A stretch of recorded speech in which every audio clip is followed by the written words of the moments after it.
You ever realize you're just optional? Not hated, not loved, just there when it's convenient? Yeah, that was me.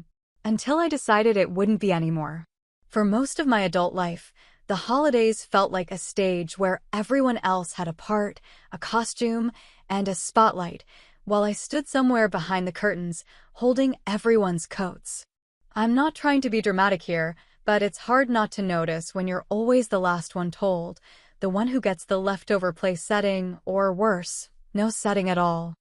I remember the first time it really hit me. I must have been in my mid-20s, newly moved out, still figuring out how to balance rent and ramen. Emily, my older sister, perfect hair, perfect house, perfect goddamn family, was hosting her annual Christmas bash. And by annual, I mean the kind with matching pajamas and stupid white elephant games that somehow cost everyone $50. I got the invite the night before. Literally. One text, "Hey, if you're around, we're doing Christmas Eve at ours. Bring wine if you can." No, we miss you. No real warmth.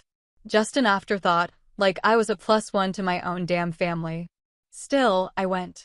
I showed up with a $20 bottle of red, and the kind of smile you wear when you're too proud to admit it hurts.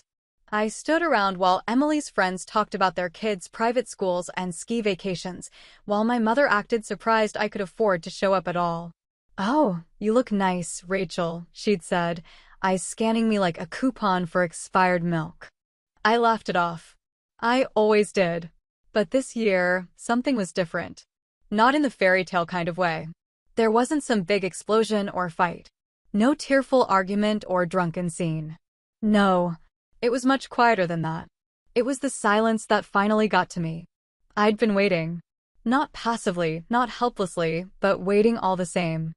Watching the calendar move toward December, wondering if they'd do it again, wondering if maybe this time they'd remember to actually treat me like I belonged. I saw Emily post a story on Instagram. A boomerang of her and her kids stringing lights. My mom commented with heart emojis and something about "can't wait for our big night." I waited another day, then 2, then 5. And when December 18th came and went without a word, I finally texted my mom. I kept it simple. "Hey, what's the plan for Christmas this year?" Her reply came back in under a minute.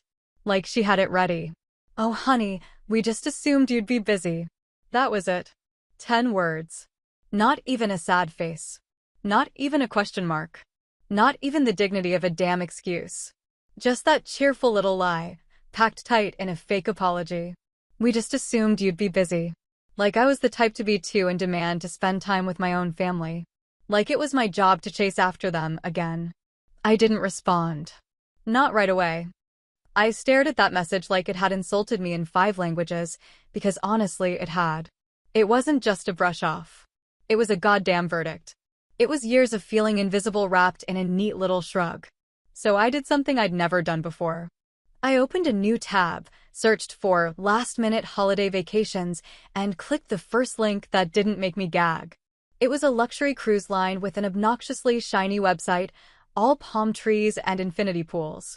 I scrolled through the photos, white sand, cocktail bars, live jazz at night, and something inside me whispered, "Why not you?" I booked the trip. No hesitation. Balcony suite. Single occupancy. Paid in full. I didn't tell anyone. Not yet. I didn't want their opinions or their guilt texts or their fake surprise. I just wanted out.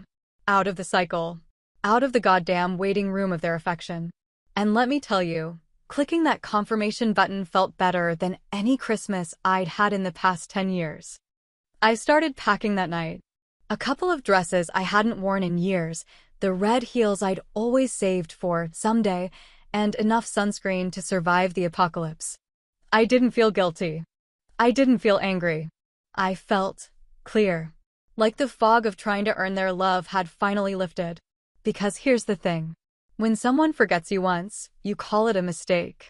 When they forget you twice, you start to wonder. But when they do it year after year, with the same blank expression and the same empty excuses, that's not forgetfulness. That's a pattern. That's a decision. And that year, I decided I was done being the afterthought. Let them clink their glasses and pose in front of the tree. Let Emily have her perfect, curated Christmas. I wasn't going to be the invisible guest this time. If they could forget about me so easily, I wondered how long it would take them to notice I was gone. The moment I stepped onto that ship, I felt something shift inside me, something quiet but powerful, like the first deep breath after a storm has passed. The scent of salt and expensive perfume mixed in the air, the hum of excited voices floated around me, and the polished floors gleamed under soft, golden lighting. This wasn't just a vacation. This was an escape, a deliberate and calculated act of rebellion against years of being overlooked. I wasn't here to prove anything to anyone. I was here to enjoy myself, to indulge, to take up space in a world where no one had decided I was optional. I made my way to my cabin, and as I stepped inside, I let out a slow breath, taking in the view from my private balcony.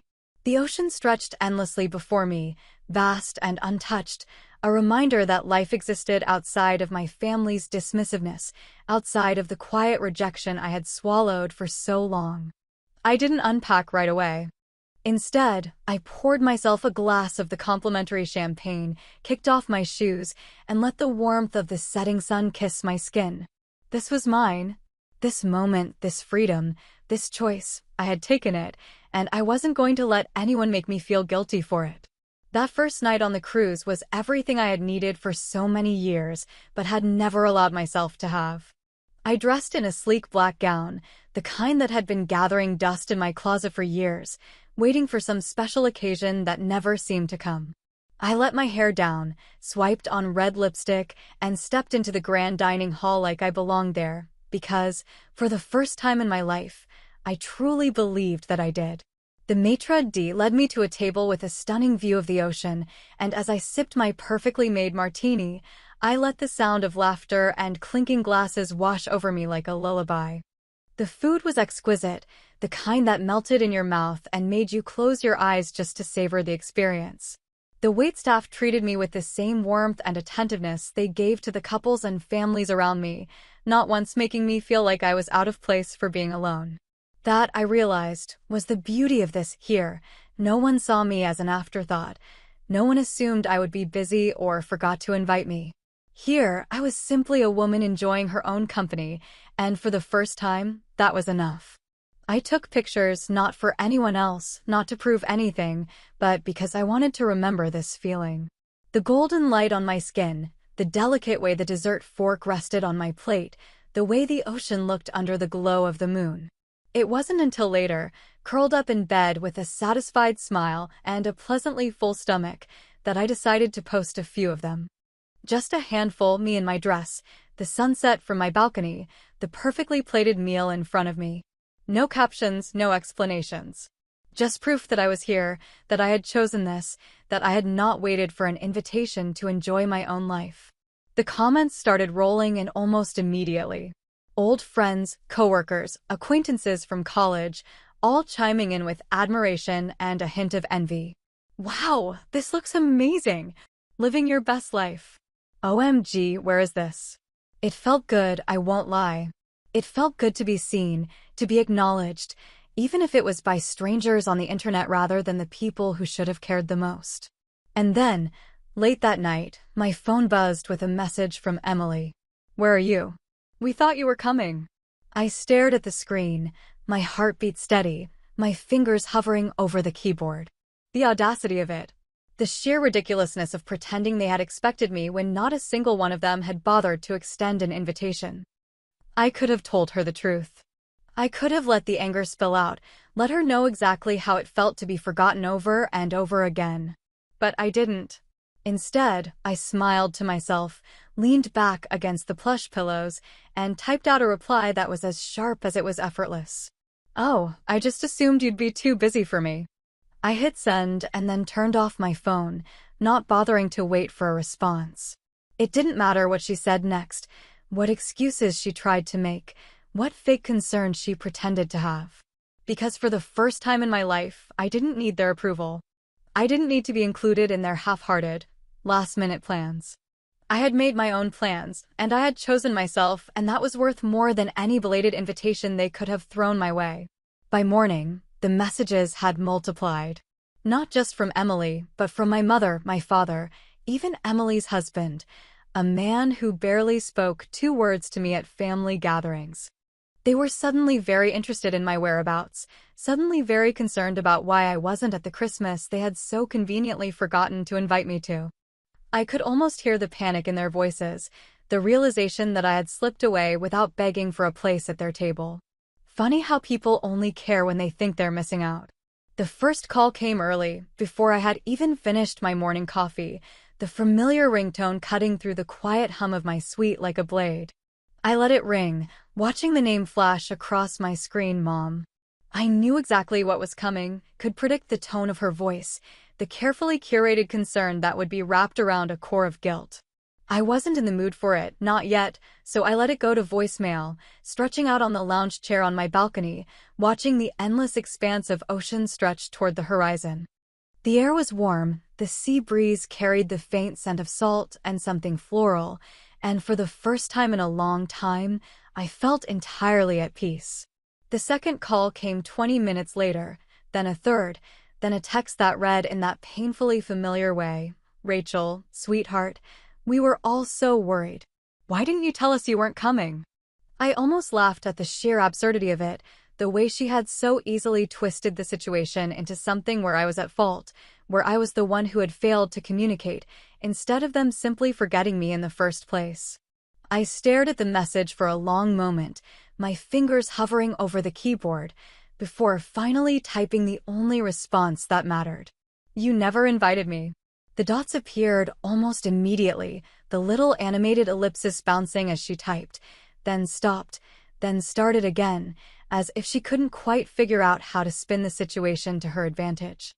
Then finally, the reply came, breezy and dismissive, as if that one fact, one glaringly obvious fact, meant nothing at all. "Well, you know we always assumed you'd be there. It's tradition." Tradition. That was the word she clung to like a life raft, the excuse that was supposed to erase the years of quiet neglect, of last-minute invitations, of being the afterthought in a family that barely noticed my absence. Tradition, as if that made it okay, as if that made it better, as if that excused them from having to put in the smallest bit of effort to include me in something that was supposedly so important to them. I was still shaking my head when the next text arrived, this time from Emily, who had apparently decided that Mom's guilt trip needed some reinforcement. "You're being dramatic. Just come next year." That was it. No apology, no acknowledgement, just a casual dismissal, as if my feelings were an overreaction, as if my absence wasn't even worth a real conversation. Just come next year, like I was some wayward employee who had skipped the annual office party and needed to be reminded to pencil it in for the following December. I didn't respond to that one. I didn't need to. Instead, I spent the rest of my day doing exactly what I had come here to do, enjoying myself. I had breakfast on the deck, stretched out in the sun, got a massage in the spa, let the warmth of the ocean breeze wash away the last lingering traces of guilt they had tried to shove onto my shoulders. I wasn't doing anything wrong. I wasn't hurting anyone. I was simply existing outside of their expectations, and that, apparently, was enough to send them into a full-blown panic. It wasn't until later that evening, when I posted another round of photos, that the final blow came. A shot of the ocean at sunset, a perfectly plated dinner, a smiling picture of me holding a cocktail, my skin sun-kissed and glowing under the golden light. I wasn't trying to be petty, wasn't even thinking about them when I hit post, but I should have known it wouldn't take long. Within minutes, another call came through. This time, I answered. Mom's voice was bright, overly sweet, the kind of forced cheer that meant she was about to say something that would make my teeth grind. "Rachel, honey, we've been talking, and we were thinking, oh, that trip of yours looks just amazing. We should all do a cruise next Christmas." I almost choked on my drink, the sheer audacity of it making me laugh out loud before I could stop myself. There it was. The moment I had been waiting for, the predictable shift from indifference to entitlement, the sudden interest in my plans now that they saw I was having a good time without them. It was almost funny, really, the way they could so effortlessly rewrite history, the way they could go from forgetting I existed to inviting themselves into my carefully carved-out joy like it had been their idea all along. I let the silence stretch for just a second too long, let her sit in the awkward pause, before finally delivering the words with a sharp, amused edge. "Oh, I already booked it for one." The silence that followed was the most satisfying thing I had heard in years. A pause, a stammer, then a forced little laugh, as if she was still trying to find a way to backpedal, to smooth over the cracks in their carefully maintained illusion of family unity. But I didn't give her the chance. I ended the call with a polite but final, "I have to go now, Mom. Enjoy your Christmas." And then, for the first time in years, I wasn't an afterthought. And I wasn't about to let them forget that. The moment I stepped back into my apartment, suitcase rolling over the hardwood floor and the scent of the ocean still lingering in my hair, I knew something had shifted. It wasn't just the quiet, the kind of peaceful silence that had felt so luxurious on my trip. It was the weight of something unsaid, something waiting for me, something brewing just beyond the edges of my inbox. I didn't check my messages right away. Instead, I took my time, setting my bags down, stretching out my legs after hours on a plane, making myself a cup of coffee in the kitchen that had stood empty for the past 10 days. It was a strange feeling, coming back not to the familiar post-vacation melancholy, but to something else entirely, something colder, something deliberate.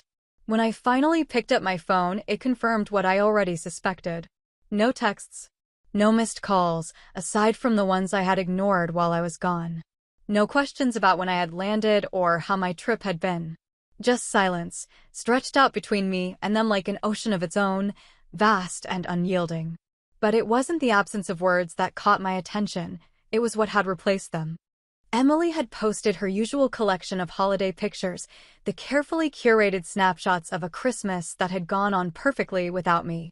The tree, twinkling with ornaments I had never seen before. The dinner table, set with plates I had never eaten from. The whole family, smiling in coordinated outfits, a picture of warmth and unity. And there, beneath it, the caption that said everything without saying anything at all. "Family is everything." I stared at the words for a long moment, my fingers hovering over the screen, debating whether or not to let them affect me. But the truth was, they already had. Because it wasn't just a post. It was a message. It was a pointed, passive-aggressive declaration, a carefully placed reminder that they had moved on, that my absence hadn't left a dent, that I had been so effortlessly replaced in a celebration I had never truly belonged to in the first place. I didn't comment. I didn't like the post. I simply set my phone down and exhaled slowly, letting the realization settle in my bones, heavy but not unexpected. They weren't hurt because I had been gone. They weren't sad because they had missed me. They were angry because I had made a choice they hadn't controlled, because I had stepped outside the carefully constructed narrative where I was always supposed to be the one waiting for them to remember me. They weren't mourning my absence. They were punishing me for it. The voicemail came later that afternoon, Mom's voice soft but rehearsed, dripping with the kind of forced concern that had always made my skin crawl. "Rachel, honey, I just wanted to say that you really need to apologize to your sister. She felt really hurt by all of this, and I think it would mean a lot if you reached out to make things right." I almost laughed at how predictable it was, how smoothly they had shifted the blame onto me, how easily they had rewritten the story so that Emily was the victim and I was the one who had something to apologize for. I let the message play out, let the words wash over me, let the weight of expectations settle in the space where guilt used to live, but found that it no longer fit, no longer stuck to my ribs the way it used to. I didn't feel guilty. I didn't feel regret. If anything, I felt something close to amusement, the bitter kind, the kind that came from finally seeing a game for what it was after years of playing along. I didn't call back. I didn't text an apology. Instead, I opened my laptop, pulled up a travel site, and started planning my next trip. If they wanted to be petty, if they wanted to make a statement, then so would I. Paris in the spring. A mountain retreat in the summer. Maybe something extravagant for my birthday, something they would see, something they couldn't ignore. Not to prove anything, not to make them jealous, but because I had finally tasted the kind of life that wasn't dictated by their whims, and I wasn't about to give that up just because they had suddenly decided to pay attention. The more I planned, the more I posted, the more the reactions from my family began to shift. At first, there were the lingering attempts at guilt, the casual mentions of how they had missed me, how they had wished I had been there, as if it had been my choice to be excluded in the first place. Then came the passive-aggressive comments, the ones buried under forced politeness. "Oh wow, must be nice to travel so much. Guess some of us don't have that kind of free time." But eventually, the mask slipped, the facade cracked, and the messages turned into something sharper, something laced with resentment.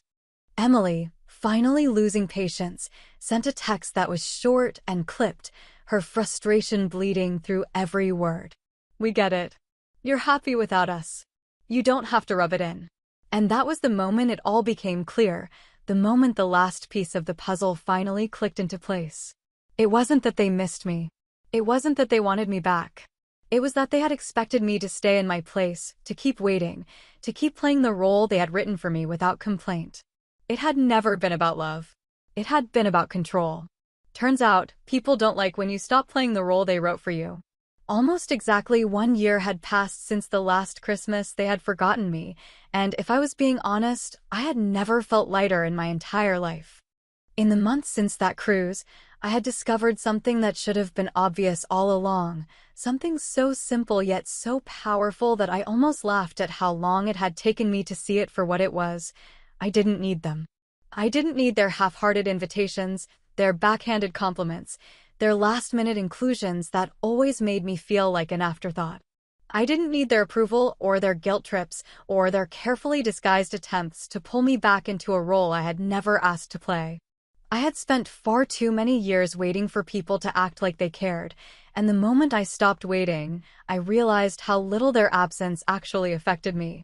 Since that first trip, I had made it a point to keep going, to keep exploring, to keep proving to myself that life didn't need to revolve around people who barely noticed when I was gone. Paris in the spring had been everything I had dreamed it would be: morning walks along the Seine, buttery croissants that melted in my mouth, quiet afternoons spent watching the world move around me from a cafe table where no one expected anything from me. Summer in the mountains had been a different kind of beauty, filled with crisp air and silent trails, and a kind of peace I had never known I needed. Each time I posted photos, the reactions from my family followed the same pattern: curiosity, bitterness, and finally, silence. They had stopped pretending to care, which suited me just fine, because I had long since stopped pretending that I needed them to. That was why, when the message finally came, I almost didn't recognize the number flashing on my screen, almost forgot the familiar tone of forced casualness that accompanied every conversation with my mother. "So, are you coming to Christmas this time?" The words sat there, blinking at me like a challenge, as if she were daring me to step back into the space I had so carefully removed myself from. It wasn't an apology, wasn't an acknowledgement of the way they had treated me, wasn't even an attempt at making things right. It was just another assumption, another expectation, another way of pulling me back into something I had spent a year unlearning. For a brief second, I considered responding, considered typing out some polite but firm refusal, considered spelling it out for them one final time. But then I thought, what was the point? They had already decided how they wanted to see me, had already rewritten the story in a way that made them the victims of my absence instead of the cause of it. Nothing I said would change that. Nothing I explained would make them understand. They weren't asking because they missed me. They were asking because they wanted me to fall back in line. So instead of responding, I opened my social media, found the perfectly timed countdown I had already set up, and hit post. 2 weeks until Bali. Can't wait. No explanation, no further details, just the simple, undeniable truth that I was already moving forward while they were still trying to drag me back into the past.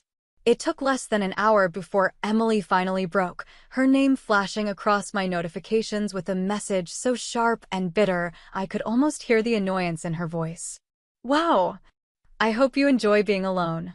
It was meant to sting, meant to make me second-guess myself, meant to be the final jab that would send me scrambling for some kind of reconciliation. But instead of anger, I felt something else, something calm, something steady, something that felt suspiciously like closure. I took a deep breath, letting the weight of everything I had carried for so long settle one final time before I let it go completely. Then I typed out the only response that truly mattered, the only one that was real, the only one that had ever been true. Oh, I do. And I meant it.